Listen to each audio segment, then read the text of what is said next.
দিনের ব্রিফিংয়ে বলছিলাম আমি যে তাকে ডিটেক্ট করতে এবং শনাক্ত করতে আমাদের প্রায় রাত 11:30 বাজে গেছে।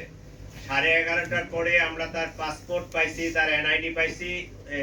তাৎক্ষণিকভাবে আমরা ইমিগ্রেশনগুলোতে এই ইনফরমেশনটা দেই এবং ইমিগ্রেশনে তাকে ব্লক করা হয়।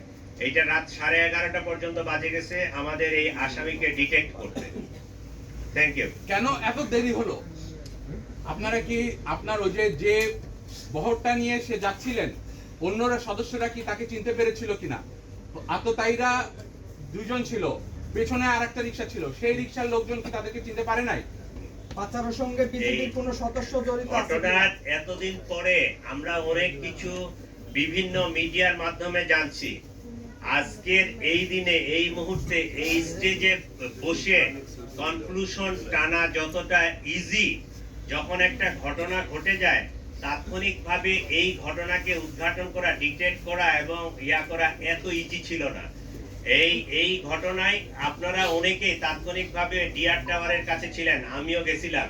বিষয়টা এত ইজি ছিল না, কারণ যে শুটার এবং যে মোটরসাইকেল আরোহী তারা মাস্ক পরে, ইভেন তারা মোবাইলও বন্ধ করে রাখছে, মোবাইলও রাখে নাই।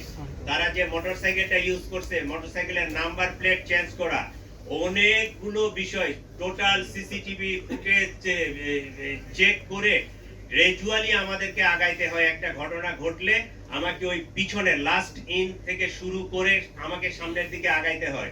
জিনিসটা এখন যত সহজে বলা যাচ্ছে, এইটা এই 12 তারিখ 2:20 বা 24-এর দিকে যখন ইনসিডেন্টটা হয় তখন কিন্তু বিষয়টা এত সহজ ছিল না।